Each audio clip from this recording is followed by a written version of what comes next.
¿Qué tal? ¿Cómo están? Vamos a continuar con el tema de comunicación efectiva. Vamos a compartir algunas herramientas comunicacionales, como son los tipos de preguntas, ¿m? Algunas otras que nos ayudan a organizarnos y a tener una mejor llegada, ¿m? A ser asertivos y a ser efectivos con lo que queremos comunicar. Y vamos a pensar también en la persuasión. ¿M? Sobre el final vamos a ver un poco qué es esto de la persuasión, que en definitiva con el proceso comunicacional, todo lo que buscamos es eso, ¿m? Porque todos buscamos la modificación en la conducta de aquel o aquellos con quienes nos comunicamos, para lograr un objetivo. Siempre lo que uno busca es influenciar al otro. Entonces, comunicación y persuasión están intrínsecamente relacionados. Vamos a comenzar pensando o desarrollando, describiendo los axiomas de la comunicación humana. Los axiomas de la comunicación humana son principios, son 5 principios que Paul Watzlawick define, ¿sí? Describe y que median en todo proceso comunicacional. El primero de estos principios lo que dice es que no es posible no comunicarse. ¿Y esto qué significa? Significa que uno siempre comunica. En alguna oportunidad lo hemos mencionado en el sentido de que siempre le damos una interpretación, así sea a la no respuesta, así sea al silencio. Siempre hay una interpretación, siempre eso se decodifica, esa no respuesta, ese silencio, se decodifica, se interpreta. Desde ese lugar es que se dice que no es posible no comunicarse cuando hablamos de comunicación humana. El siguiente de los axiomas de la comunicación dice que toda comunicación tiene un aspecto de contenido y un aspecto relacional. ¿Esto qué significa? Significa que toda comunicación tiene un aspecto objetivo, podríamos decir, que tiene que ver concretamente con lo que se enuncia, con las palabras, con lo que se dice, pero también hay un contexto que enmarca esa relación entre el emisor y el receptor o entre el hablante y el oyente. De alguna manera, ese contexto define esa situación comunicacional. No es lo mismo que en una consulta el médico le diga a la persona, sáquese la ropa, que alguien nos diga por la calle, sáquese la ropa. Entonces, el contexto, de alguna manera, ese aspecto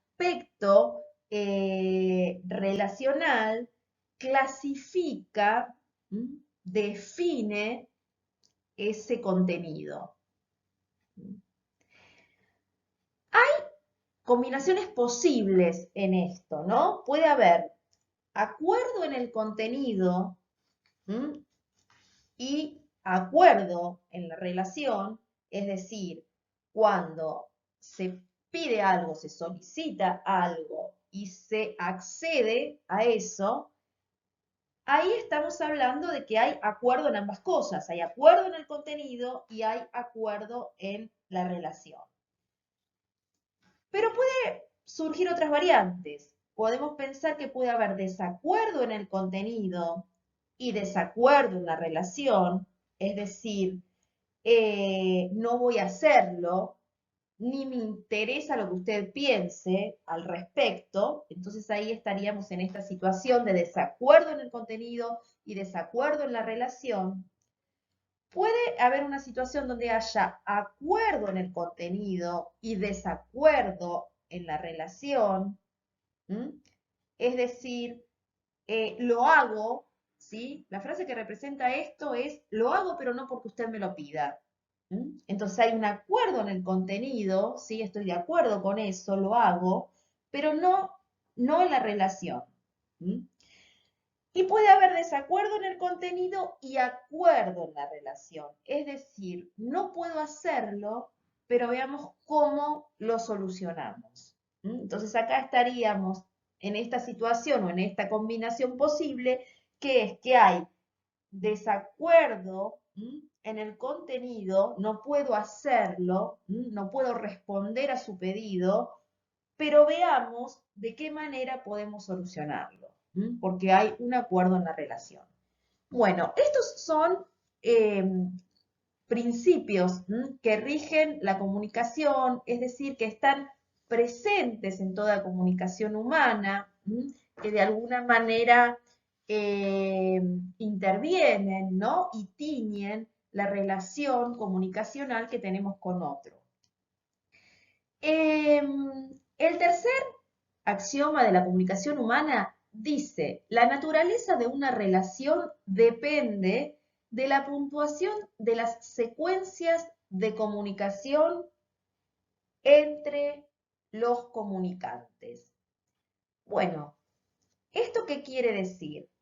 Es similar al lenguaje escrito. ¿Mm? Muchas veces nosotros decimos cómo cambia el sentido una coma. Bueno, en el lenguaje verbal, la pausa también cambia el sentido. ¿Mm? Una interrupción cambia el sentido. No es lo mismo decir no estoy de acuerdo que decir no estoy de acuerdo. No es lo mismo decir no me rendí que no me rendí. Esa puntuación, esa pausa, cambia lo que uno quiere comunicar. ¿Mm? Y esto puede llevar a veces, ¿sí?, a malos entendidos. ¿Mm? Tenemos muchos ejemplos, ¿sí? Este principio aparece muchas veces en las conversaciones, ¿no? Eh, Cuando decimos, em, deja eso, es importante, no es lo mismo que decir, deja eso, es importante. Entonces, la naturaleza de una relación depende de la puntuación de las secuencias de comunicación entre los comunicantes. Eh, y vuelvo a decir, esto puede teñir o puede llevar, ¿no? Cuando cada persona percibe el inicio, ¿no?, de ese punto comunicacional de manera diferente, puede llevar a malos entendidos. Entonces es un aspecto también importante a tener en cuenta. El otro aspecto o el otro axioma que aparece es el que los seres humanos nos comunicamos tanto digital como analógicamente. ¿Y esto qué quiere decir? Quiere decir que nosotros no nos comunicamos solamente desde lo verbal. No hay solamente aspectos verbales, sino también nos comunicamos desde los canales no verbales, que tienen mucha incidencia en ese primer acercamiento comunicacional, sobre todo, como veíamos la clase anterior. Entonces, muchas veces se da como un doble mensaje, ¿sí? Cuando digital y analógico no coinciden, no se dan en el mismo sentido. Entonces, digitalmente, la comunicación digital, que es la que tiene que ver con el lenguaje, digitalmente estamos transmitiendo algo, pero analógicamente estamos transmitiendo lo contrario. ¿Mm? Bueno, eso es importante también a tener en cuenta. Siempre comunicamos digital y analógicamente. Entonces, para que la comunicación sea efectiva, debe haber una coherencia entre ambos canales. Y finalmente, el quinto axioma de la comunicación humana dice que todos los intercambios comunicacionales son simétricos o complementarios. Todos los intercambios comunicacionales son simétricos o complementarios. ¿Y esto qué quiere decir? Bueno, que están basados en una relación. Esta relación puede estar basada en la igualdad o en la diferencia. Cuando el intercambio es simétrico y, por ejemplo, estamos en una situación de conflicto y hay agresividad y esta situación es simétrica, es decir, en ambas partes es similar, el enfrentamiento irá en escalada. Por otro lado, si la relación es complementaria, en general no se llega al enfrentamiento. Eh, Esto no quiere decir que una relación complementaria sea la óptima, porque podemos pensar en una relación complementaria entre dominante y dominado, ¿no? Podemos pensar en relaciones complementarias en organizaciones cuando hay alianzas o cuando se da el efecto del rumor. Entonces, no siempre que hay un intercambio complementario, estamos hablando de que hay un tipo de interacción positiva. Lo que sí tenemos que saber es que siempre todos los intercambios se pueden dar en este sentido, ¿sí? En un sentido simétrico, es decir, que hay igualdad en esa situación comunicacional, ¿no? Una situación de retroalimentación em, de forma similar entre las dos partes, o que estas relaciones pueden ser complementarias. Si pensamos en una situación de conflicto, bueno, que sea complementaria permitiría que no se llegue al enfrentamiento, por ejemplo. Vuelvo a decir, en un intercambio simétrico, si hablamos de una situación conflictiva donde hay agresividad, estaríamos hablando de el mismo grado, por eso la simetría, ¿no? El mismo grado de agresividad entre las partes, y esto haría que la espiral de violencia, bueno, vaya en aumento. Estos son los 5 principios que aparecen en la comunicación humana, entonces es importante que nosotros los podamos tener en cuenta, ¿no? Sobre todo para lograr la comunicación efectiva, la comunicación asertiva, el grado de acuerdo, la escucha activa, ¿no? Tiene que ver, entre otras cosas, también con no anticiparse al mensaje del otro. Eh, es importante en este sentido comprender el contexto en el que se da la situación comunicacional. El contexto es un factor muy importante que está presente en la comunicación, que debe tenerse en cuenta, ¿sí? Para no caer en una mala interpretación.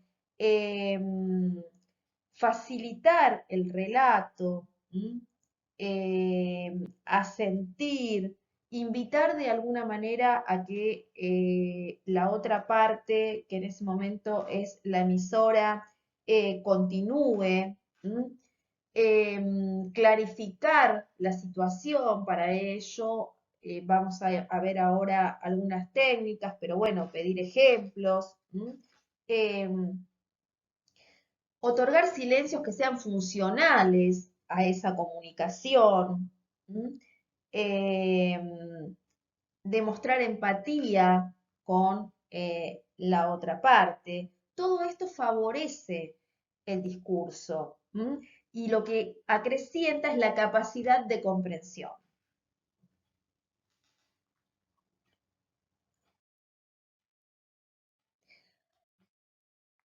Todo esto es importante que lo tengamos en cuenta por lo siguiente, que es que en toda comunicación hay distorsión.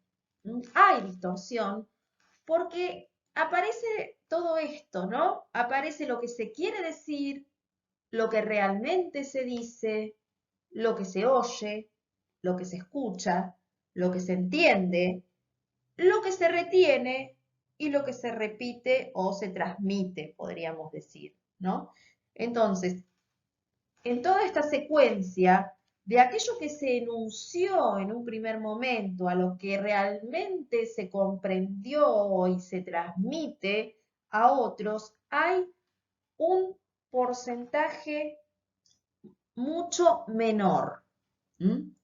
Entonces, tenemos que saber que esta distorsión es parte de lo comunicacional también, ¿sí?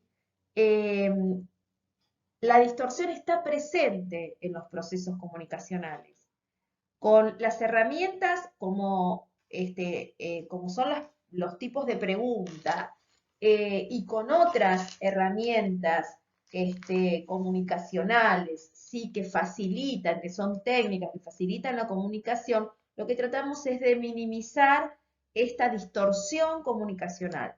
Pero la distorsión comunicacional es propia también de toda comunicación, ¿sí? Es como decíamos con el conflicto, ¿sí? El conflicto siempre está latente, siempre hay posibilidad que el conflicto emerja entre las personas.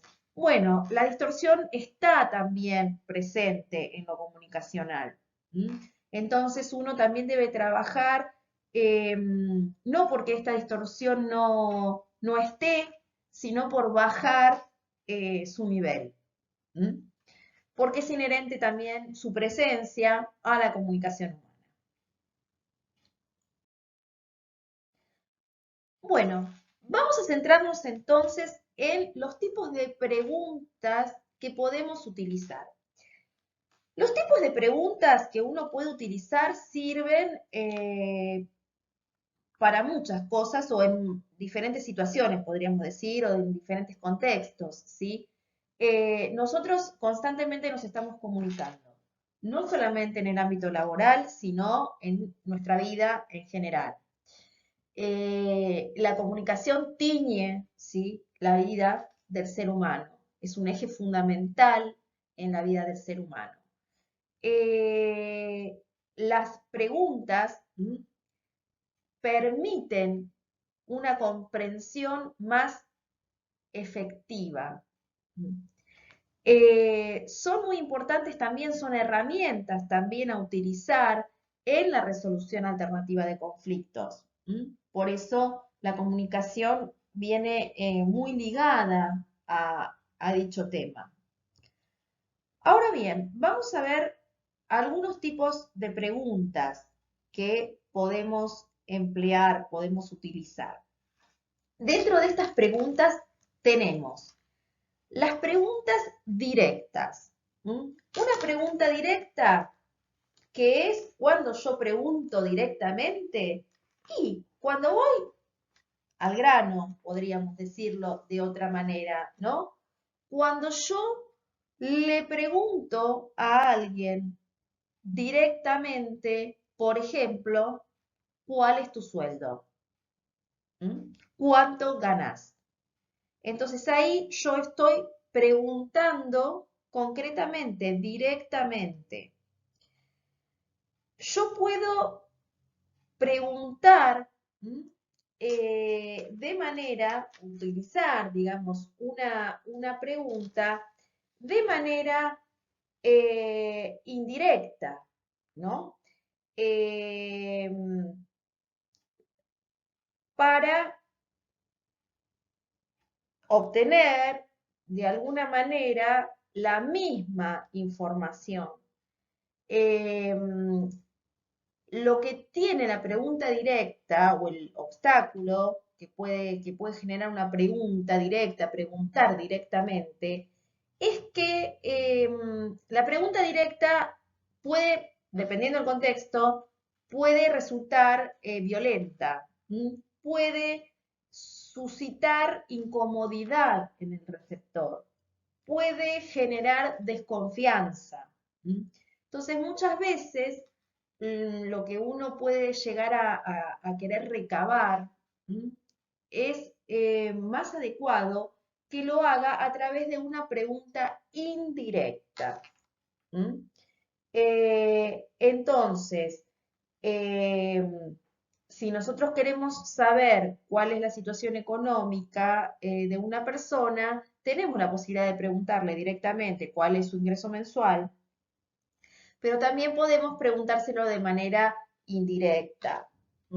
Es decir, mm, cuál es su situación, qué hace habitualmente, dónde vive, a qué colegio van sus hijos, si tiene una obra social, cuál es, si ha ido de vacaciones, a dónde ha ido de vacaciones, si tiene una movilidad, qué tipo de auto es. Entonces, indirectamente, nosotros también vamos a poder acercarnos a saber cuál es su estatus económico. Entonces, si nosotros queremos saber eso, lo podemos preguntar directamente o lo podemos preguntar indirectamente. La ventaja que tiene la pregunta indirecta es que no genera desconfianza, que no genera incomodidad. Ahora bien, las preguntas también pueden ser abiertas o cerradas. Las preguntas abiertas se llaman también libres o no limitadas. Son preguntas donde la persona, al responder, puede explayarse libremente. Entonces, las preguntas abiertas sirven para explorar pareceres, opiniones, sentires, actitudes. Entonces, una pregunta abierta es, ¿cuál es su opinión sobre tal cosa? Cuénteme cómo fue atendido.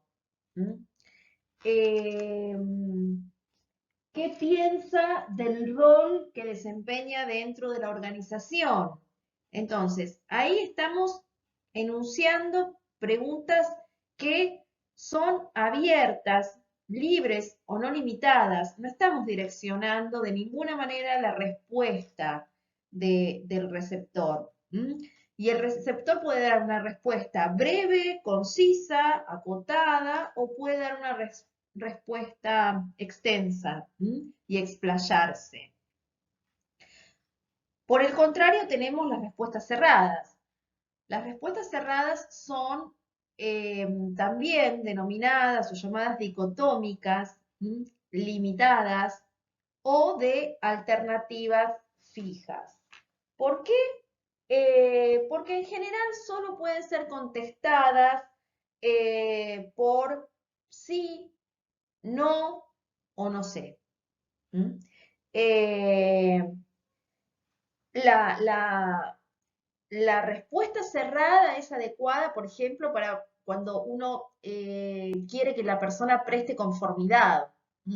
Entonces, bueno, si nosotros queremos que la persona preste conformidad, o saber si la presta o no la presta, es adecuado utilizar una pregunta cerrada.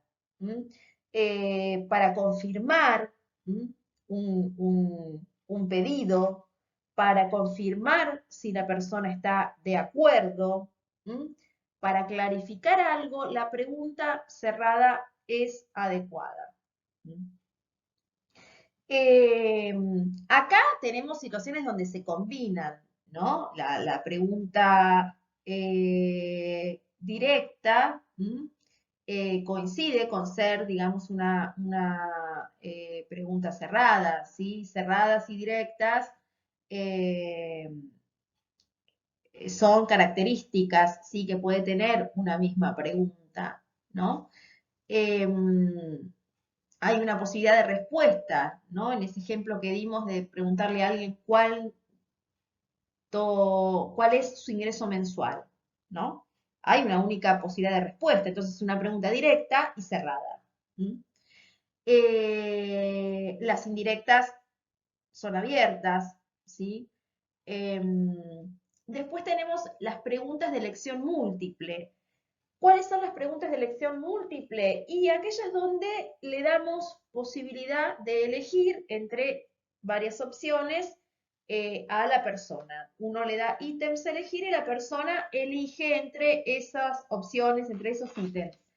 Son las preguntas que se utilizan muchas veces en los cuestionarios. Cuando se encuesta a la gente, se les da muchas veces opciones de elegir. Cuando hay opciones, ítems a elegir, estamos hablando de preguntas de elección múltiple.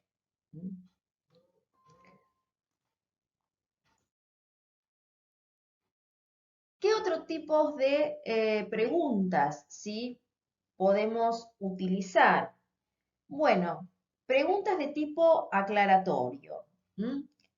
¿Cuáles son las preguntas aclaratorias? También llamadas de clarificación. Sirven para medir el grado de entendimiento. Entonces, una pregunta aclaratoria por ejemplo, es así que lo que usted dice es tal cosa. Sirven para ampliar, para precisar con exactitud. Una pregunta aclaratoria también, por ejemplo, es ¿recuerda cuándo fue la última vez que pasó esto? ¿Recuerda usted cuándo se produjo el hecho? Bueno, todo este tipo de preguntas son preguntas aclaratorias. Otro tipo de preguntas que podemos utilizar son las preguntas secuenciales. Las preguntas secuenciales sirven para poder ver o comprender qué ocurrió, ¿no? En primer lugar y posteriormente, ¿no? Y qué ocurrió en segundo término. Y son adecuadas para no tener errores en la sucesión de los hechos o en una cadena ¿sí? de situaciones. Ofrecen detalle, ofrecen información. Entonces, las preguntas secuenciales, vuelvo a decir, son aquellas que buscan clarificar cómo fueron los hechos. Son preguntas también muy utilizadas en lo que es la resolución de un conflicto, ¿sí? O para poder aclarar una determinada situación, una controversia. Otro tipo de preguntas son las preguntas exploratorias. Las preguntas exploratorias sirven para indagar un poco más sobre cuáles son las necesidades de la otra parte. Entonces, por ejemplo, ¿por qué usted necesita ingresar al sistema de salud? Bueno, esa es una pregunta exploratoria. Explora sobre una tendencia, una búsqueda, un deseo, una necesidad. Bueno, aparecen acá también las preguntas circulares. ¿Mm? Las preguntas circulares son aquellas que vuelven o buscan de alguna manera volver sobre lo dicho. ¿Mm?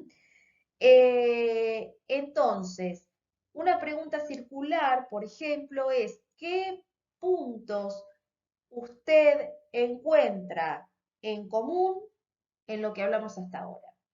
¿Mm? Esa es una pregunta circular, porque si la persona tiene que responder qué puntos en común encuentra entre lo que dijimos hasta este momento, tiene que volver sobre lo dicho.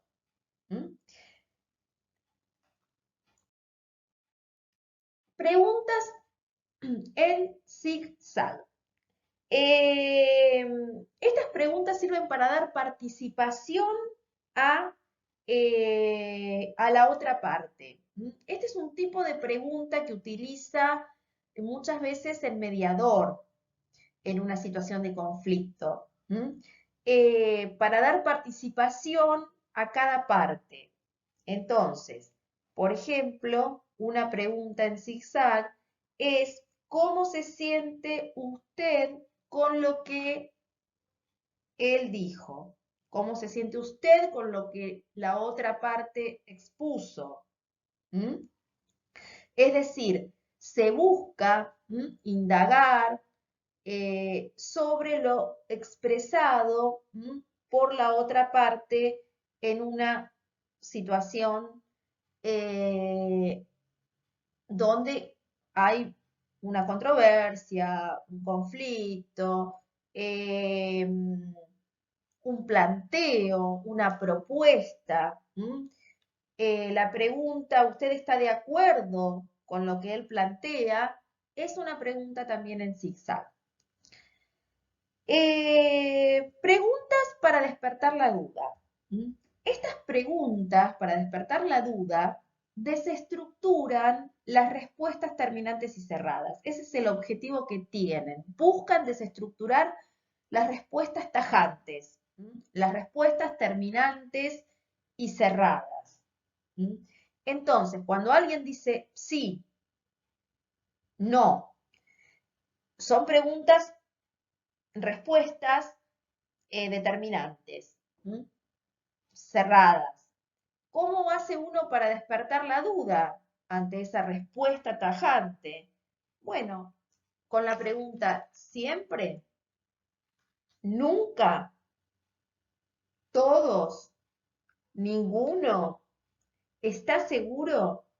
Bueno, todas estas preguntas son preguntas para despertar la duda. Es decir, llevamos a nuestro interlocutor a tener que repensar eso, esa respuesta tan terminante, tan tajante que dio. Hay otras preguntas que también están muy relacionadas a la intervención en situaciones conflictivas, pero no son las únicas, digamos, también en situaciones donde se le presta un servicio o se intenta vender un producto, que son las preguntas para desbloquear. Las preguntas para desbloquear tienen que ver con también una especie de hipotetizar, ¿no? Entonces, por ejemplo, ¿qué deberíamos modificar para que usted acepte lo que proponemos? ¿Qué necesitaría para que esto fuese posible? Entonces, llevamos a nuestro interlocutor a que exprese una posibilidad en torno a algo que quizás está como trabado, ¿no? Un punto, digamos, en el que no, digamos, se puede seguir. Por eso las preguntas para desbloquear son muy utilizadas en las situaciones de negociación, de mediación, ¿sí? De resolución de conflictos, porque sirven para destrabar, y por eso la palabra desbloquear, ¿no? Ese bloqueo. Entonces, cuando nosotros le preguntamos concretamente a la otra parte, ¿no? Bueno, entonces, ¿qué deberíamos hacer? ¿Mm? ¿Qué deberíamos hacer? ¿Qué necesitaría para que esto se pudiera llevar a la práctica? ¿Pudiera ser posible? ¿Lo pudiéramos implementar? Bueno, estas son todas preguntas que sirven para desbloquear. Y bueno, y después tenemos preguntas sugerentes que en realidad son proposiciones más que preguntas, que tiene que ver con imaginemos que, por ejemplo, ¿no? Y estas proposiciones sugerentes sirven para encontrar soluciones. ¿M? Para que surjan, ¿no? Propuestas frente a una determinada situación. Las preguntas sugerentes o las proposiciones que sugieren imaginar que, bueno, imaginemos qué pasaría si tal cosa. Imaginemos que a partir de esto, ¿qué pasaría? Hay preguntas también, aparte de las sugerentes, eh, denominadas sugeridas. Por ejemplo, estoy seguro que en vista de lo que usted dijo, concordará conmigo en que tal cosa. Entonces ahí yo estoy sugiriendo. A través de la pregunta, estoy sugiriendo. Sirven para medir de alguna manera, para provocar, digamos, la opinión del otro, ¿no? A veces para cerrar una determinada situación. Hay preguntas también hipotéticas, situacionales, ¿sí? Por ejemplo, bueno, si vos estuvieras en los zapatos de tu jefe, ¿cómo lo hubieras manejado? ¿Cómo hubieras manejado esto? Estos son algunos tipos de preguntas que tenemos que tratar de incorporar para poder usar de manera natural y efectiva en nuestros procesos comunicacionales. Porque fundamentalmente a lo que apuntan es a la efectividad, es decir, a tener un mayor grado de ajuste y de comprensión en la relación comunicacional que estemos teniendo con otros.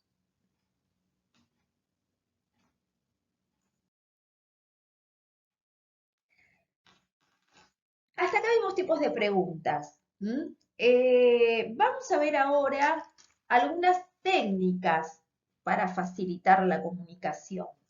Técnicas que nos permiten tener una comprensión más acabada, tener una mejor llegada a la otra persona, que nos permiten ajustarnos más al objetivo. En principio, la escucha activa. De la escucha activa hemos hablado en varias oportunidades. Dijimos que escuchar activamente no es solamente concentrarse en lo que el otro dice, prestar atención, que por supuesto lo es, pero aparte de esto, también es ir ordenando la información que uno escucha, ¿no? Dándole una interpretación a lo que el otro dice, pensando desde qué lugar vamos a intervenir, con qué herramienta, acompañar nuestra escucha con, con la comunicación analógica, con el canal no verbal, con posturas, con gestos, con miradas. La escucha activa implica todo esto.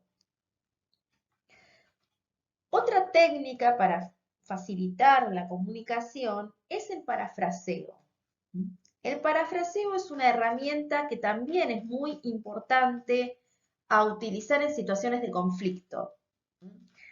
Porque en situaciones de conflicto pueden aparecer situaciones de agresividad de una parte hacia la otra. Y el parafraseo a lo que apunta es a traducir el discurso a términos más neutrales. Parafrasear es traducir a términos más neutrales algo que el otro dice y que puede ser agresivo, que puede ser ofensivo. Entonces, si alguien dice, esa observación es realmente estúpida, con respecto a lo que alguien enunció, traducir eso a una manera más neutral, parafraseando eso que enunció, es decir, bueno, usted no está de acuerdo con lo que se dijo. No es lo mismo decir, usted no está de acuerdo con lo que se dijo, que acusar a la parte de hacer una observación realmente estúpida. Entonces, el parafraseo tiene que ver con traducir a términos más neutrales. Si uno es mediador en una situación, uno lo dirá de esta manera, ¿no? Dirá, bueno, usted no está de acuerdo con lo que él dijo, o usted no está de acuerdo con lo que ella dijo, o usted no está de acuerdo con la otra parte. Y si es uno el que está en esa situación conflictiva, como en el caso de la negociación, que dijimos que son las partes que están en conflicto, las que se sientan en esa mesa a negociar y no hay un tercero que medie, puede ser que la otra parte me diga algo ofensivo, que me diga, esa es una observación realmente estúpida. Entonces, yo también puedo parafrasear eso. Por eso es muy importante el control de las emociones dentro de lo que es la situación de conflicto, como habíamos visto. Entonces, si yo tengo el control de mis emociones, ¿sí? Si utilizo adecuadamente y canalizo y utilizo la inteligencia emocional, yo voy a parafrasear esa acusación de que lo dije fue realmente una observación estúpida, y diré, bueno, vos no estás de acuerdo con lo que acabo de decir. Y estoy parafraseando eso, llevándolo a términos neutrales, llevándolo a términos no agresivos. Cuando alguien dice, le rompería la cara. Entonces, ¿cómo parafraseamos eso? Bueno, usted está furioso con él. Pero no es lo mismo decir, usted está furioso que decir, le voy a dar una trompada.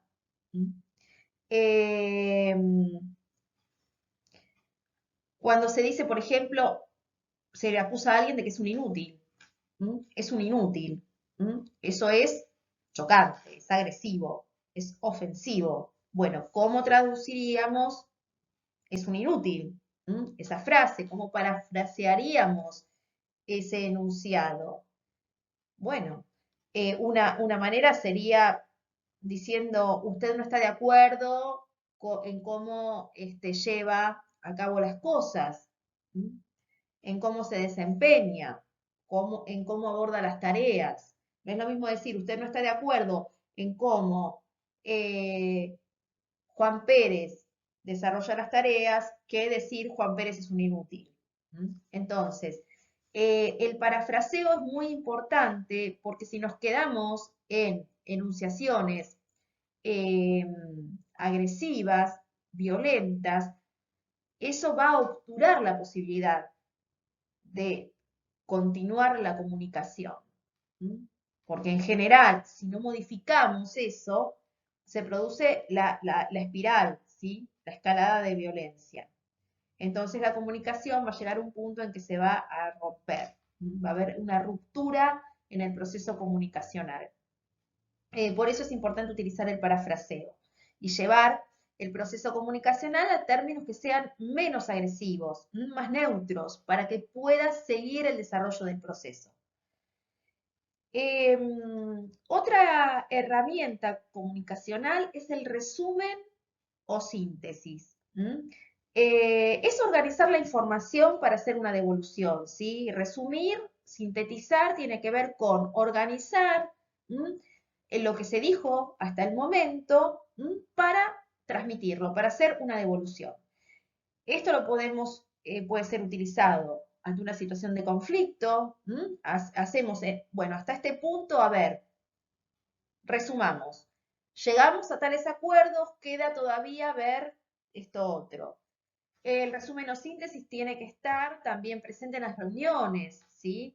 Las reuniones efectivas implican también, sobre todo si son extensas, hacer resúmenes o síntesis parciales. Si son breves, haremos un resumen o síntesis al final. Pero el resumen o síntesis también es una técnica que facilita la comunicación. La reformulación.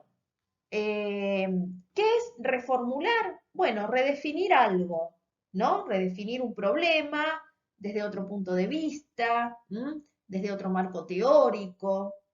Tiene que ver con eso, con eso que se enunció, poderlo visualizar desde otra óptica. El ordenamiento. El ordenamiento también es una técnica que facilita la comunicación. Ordenar. ¿De qué manera vamos a ordenar o con qué criterios? Bueno, dependerá de qué sea lo que querramos ordenar o cuál sea el objetivo de ese ordenamiento. Uno puede ordenar cronológicamente, por ejemplo, ¿no? ¿Qué pasó primero? ¿Qué sucedió luego? ¿Qué le siguió? Finalmente, ¿qué pasó? ¿No? Es decir, cronológicamente, por un orden de tiempo. Uno puede ordenar por orden de importancia. ¿Cuáles son los sucesos más relevantes y los menos relevantes? Entonces, hacerlo de manera creciente o de manera decreciente, ¿no? El ordenamiento tiene que ver con esto. Después, según el objetivo que uno tenga, lo hará por orden de importancia, creciente o decreciente, por orden cronológico. Lo hará de lo más general a lo más particular. Ordenar tiene que ver con esto, con estos criterios, ¿no? Con estos diferentes criterios. El agrupamiento. Cuando se habla de muchas cosas, cuando hay muchos temas que se abordaron, poder agrupar clarifica. Entonces, uno puede agrupar por problemáticas, cuestiones inherentes a una determinada problemática. Entonces, de todo lo que se dijo, bueno, esto es inherente a este asunto. Entonces lo agrupo con esto. Uno puede agrupar por temas. Uno puede agrupar por temas. En una reunión se tocaron diferentes temas. Bueno, lo que se dijo. Y agrupemos por temas de lo que se abordó. La estructuración. La estructuración tiene que ver con poder estructurar aquello que está confuso, aquello que es caótico. Darle una estructura, ¿no? Que permita generar un cierto orden, poder estructurar aquello que está confuso, que está disgregado, que es muy caótico, que muchas veces aparece también en situaciones donde la persona está muy verborrágica. Entonces, darle una estructura tiene que ver con poder dar coherencia. Estructurar tiene que ver con dar coherencia a lo que se ha enunciado. El fraccionamiento o separación. Em, Separar, separar, clasificar, tiene que ver con esto, ¿no? Poder separar las situaciones de las personas, de los contenidos que se estén tratando, poder fraccionar por determinados temas. ¿Tiene en algún punto este fraccionamiento, separación, relación con el ordenamiento?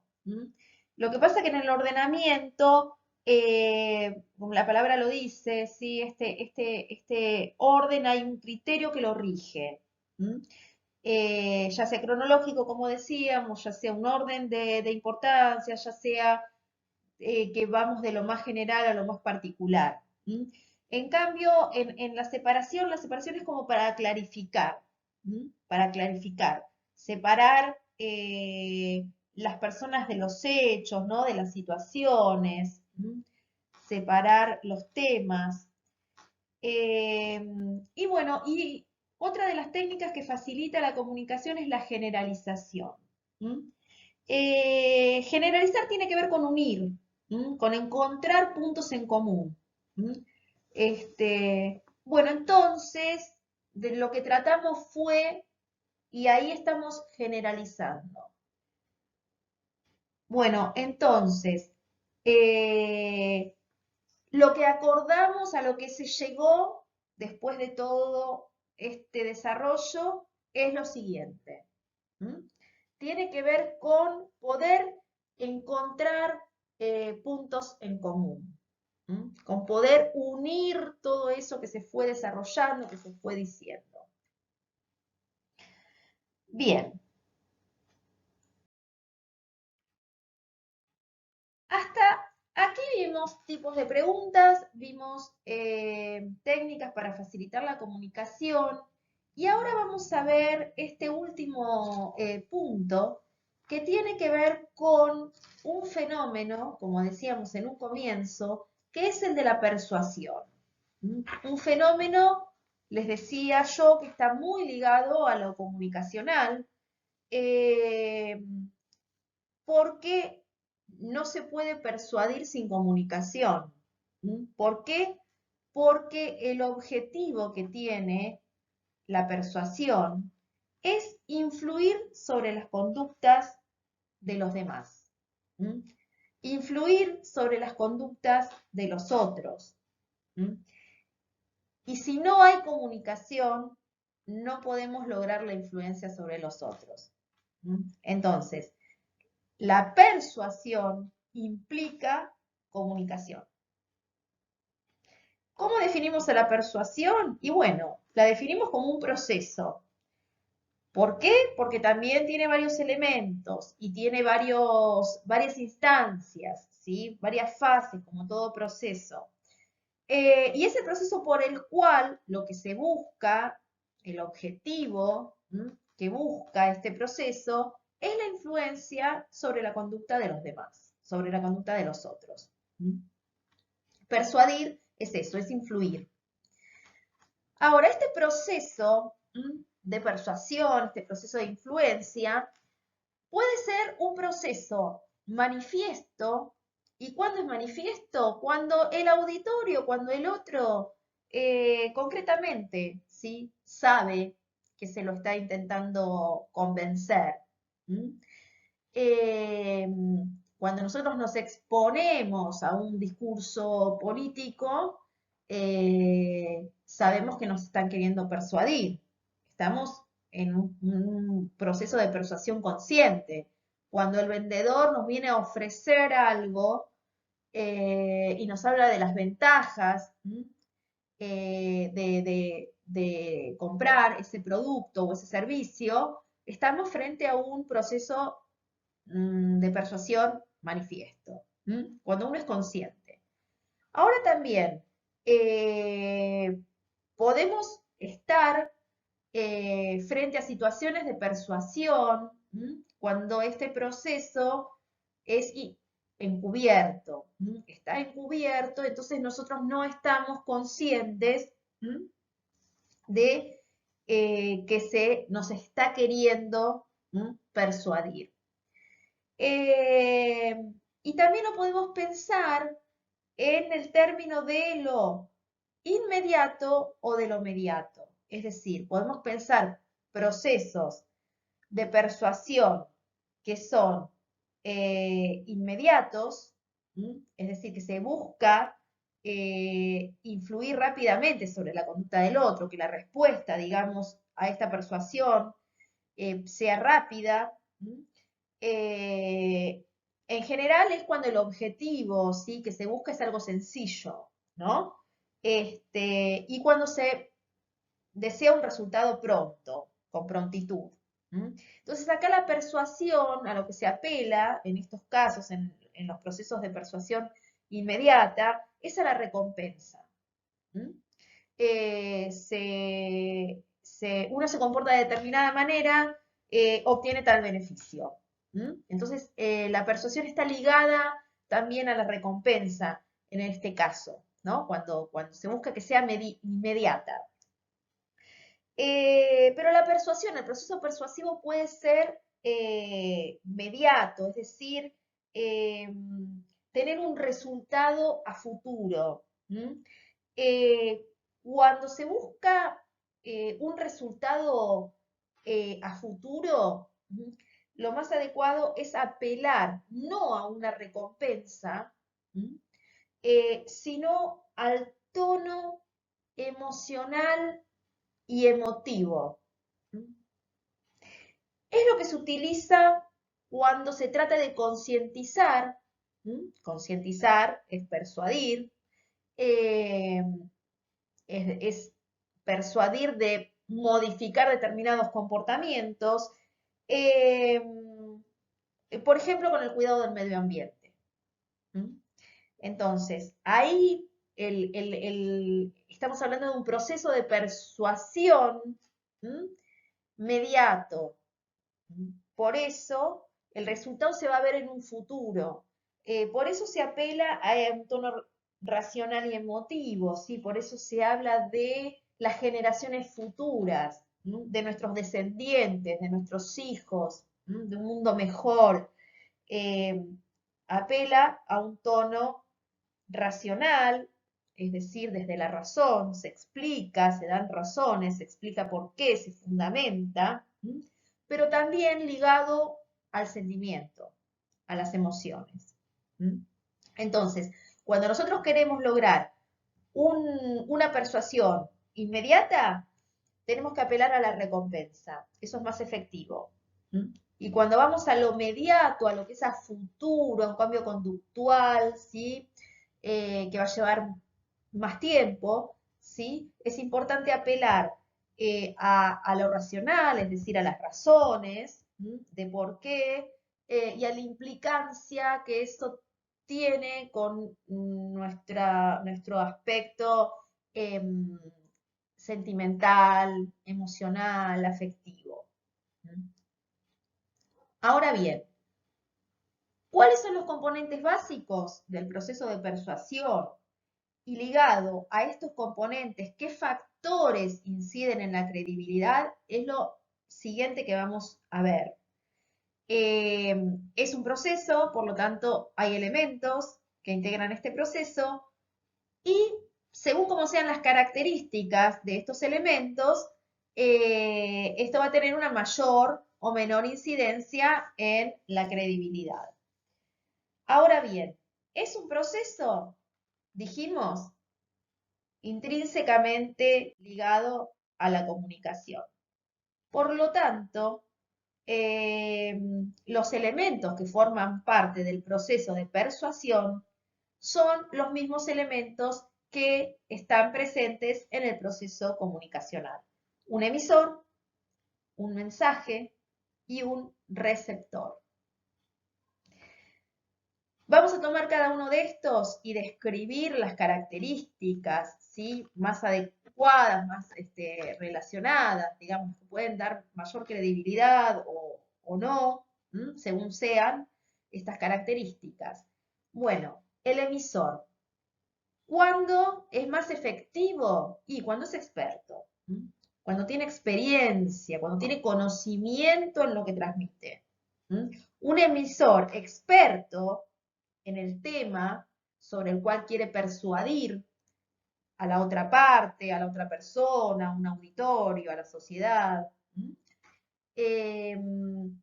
va a tener, si es experto, mayor llegada, mayor impacto, un impacto más positivo. El estatus derivado de la autoridad, ¿sí? Cuando alguien es una autoridad. Es una autoridad en el tema, es una autoridad de la organización. Eh, tiene este estatus, marca de alguna manera una mayor incidencia. Los rasgos de personalidad. Los rasgos de personalidad. ¿Qué habilidades tiene el emisor? ¿Qué grado de empatía? ¿Qué grado de habilidad comunicacional tiene? ¿Es activo? ¿Es enérgico? ¿Es enfático? ¿Es agresivo? Bueno, estos rasgos de personalidad, cuando uno quiere persuadir, son muy importantes también a tener en cuenta. Cómo maneja la oratoria, cómo maneja sus emociones. Todos los rasgos de personalidad, lo que se denominaría como el carisma, en este caso es muy importante. Las intenciones es el otro elemento que aparece en relación al emisor. Es más efectivo el mensaje de aquel que demuestra no tener intenciones de influir, que aquel que sí lo manifiesta explícitamente. Y esto pasa en el caso de las ventas, ¿sí? Cuando alguien nos con la intención de convencernos de que tenemos que comprar algo, en general uno tiene como un rechazo, ¿no? Hay una reacción, frente a eso, negativa. No así cuando no aparece, digamos, esa intención, no está tan expuesta, ¿no? Entonces, es más efectivo el mensaje de aquel que demuestra no tener intenciones de influir en una postura, sobre todo si esa postura está en contra, ¿no? De la del receptor. Y por último, el vínculo afectivo es el otro elemento. A mayor vínculo afectivo, mayor posibilidad de persuadir. Es decir, cuando tenemos una relación afectiva, un vínculo tenido por lo afectivo con el otro, tenemos más poder de influencia. Por eso, a mayor grado de afectividad, mayor posibilidad de persuadir.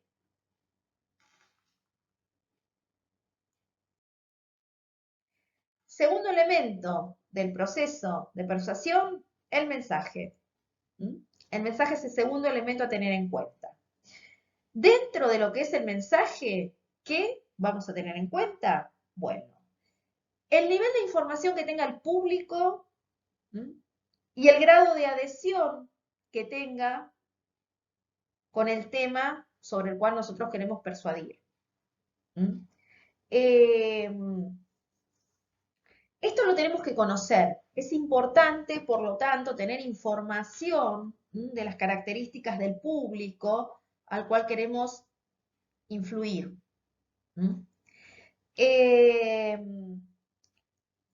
El grado de adhesión obviamente puede ser mayor o menor. A mayor grado de adhesión, obviamente mayor posibilidad de persuasión. Y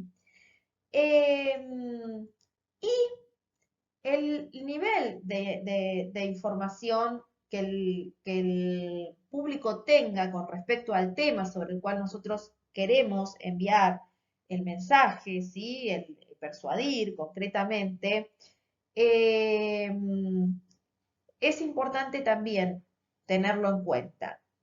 ¿Para qué? Para poder seleccionar la estrategia argumental. La estrategia argumental puede ser unidireccional o bidireccional. ¿Y cuál vamos a utilizar? Bueno, dependerá del nivel de información del público.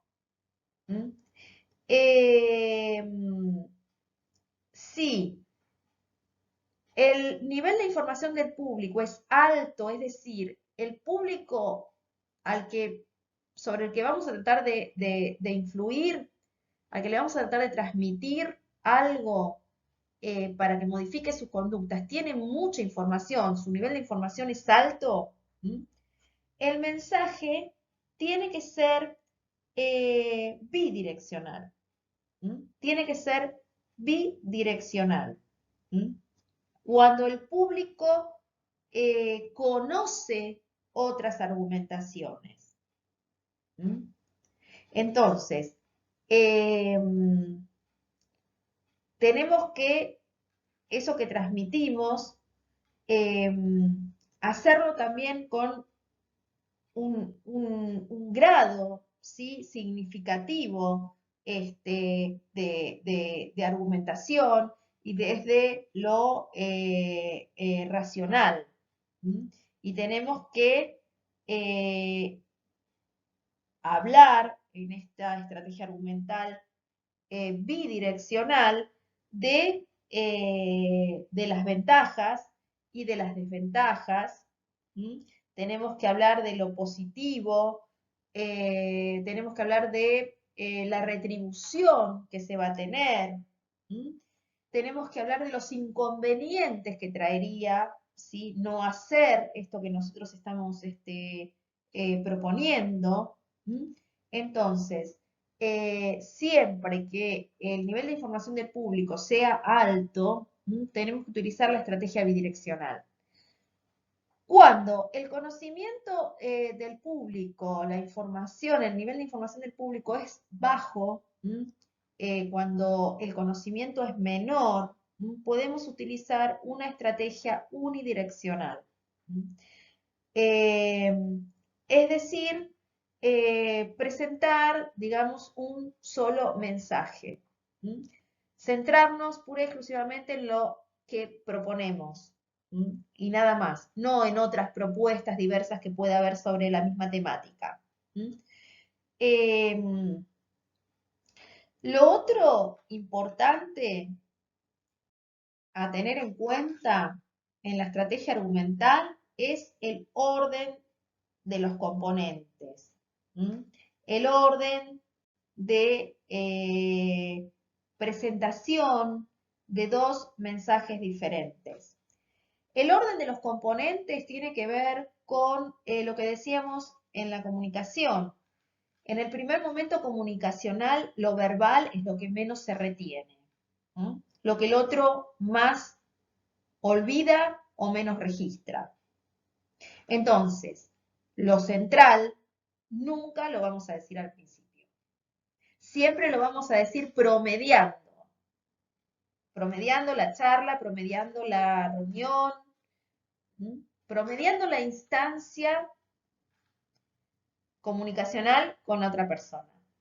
Y tomándolo al final, pero nunca al principio. Entonces el orden de selección del mensaje, de los componentes del mensaje es muy importante. Lo otro es el orden de presentación, ¿no? Cuando vamos a dar dos mensajes distintos, lo que tenemos que saber es que el último es el más efectivo.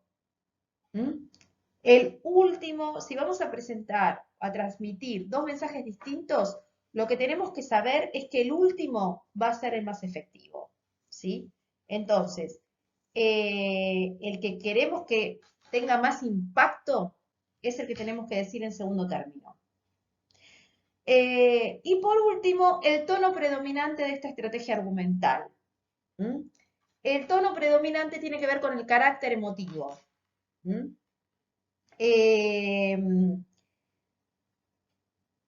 Es más adecuado utilizar un mayor carácter emotivo cuando el público tiene menor nivel intelectual. A mayor nivel intelectual del público, es más adecuado un tono predominante racional. Y a más bajo nivel intelectual del público, es más adecuado un tono predominante emotivo.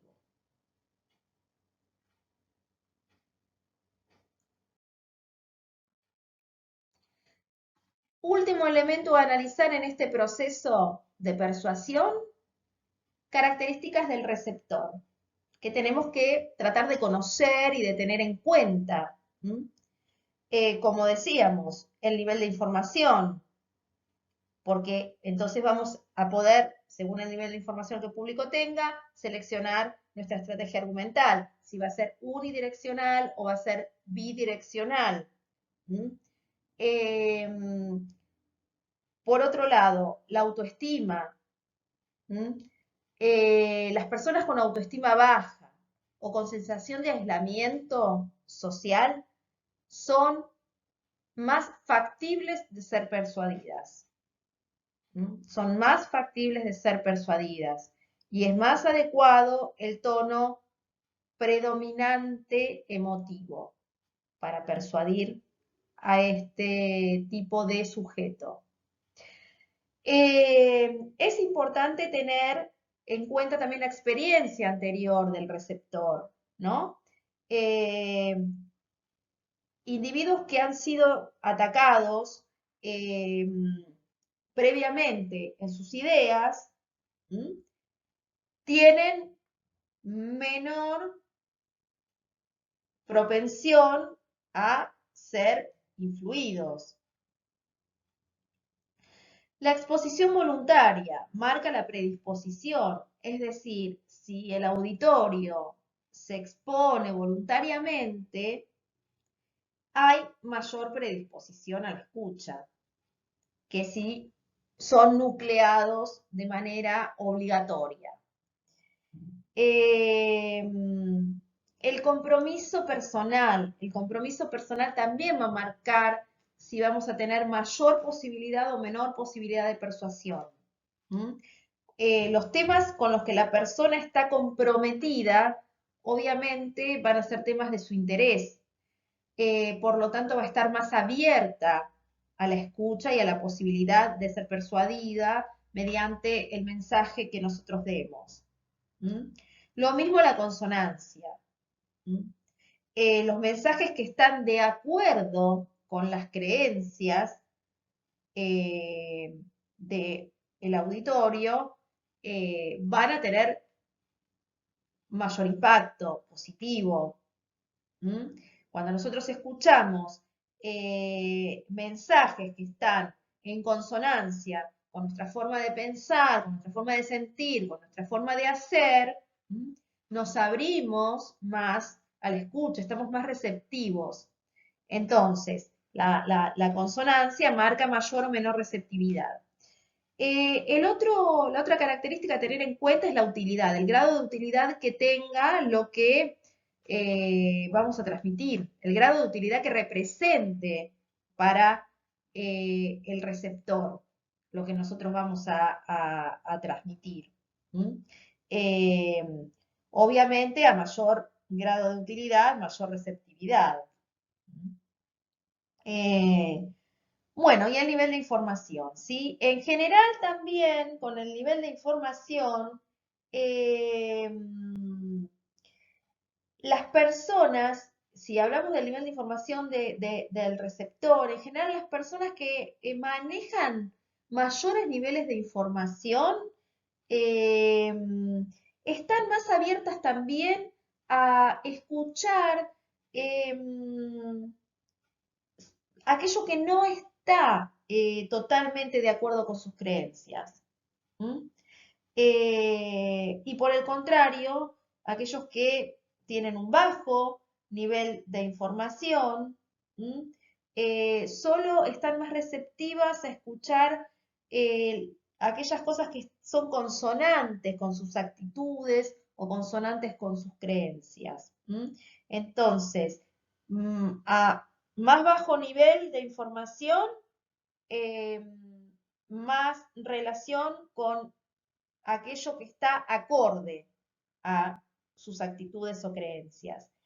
A mayor nivel de información, mayor apertura a mensajes que no estén de acuerdo o totalmente de acuerdo con el receptor. O sea, que no esté de acuerdo el receptor con el emisor, ¿sí? Que no concuerden en esas posiciones, ¿sí? Quien maneja más nivel de información, mayor grado de conocimiento, tiene mayor apertura a opiniones distintas, en general. Bueno, con esto que compartimos acá y con este análisis, ¿sí? Del fenómeno de persuasión, eh, terminamos el encuentro de hoy. Así que les mando un saludo muy grande y bueno, y seguiremos en nuestro próximo encuentro.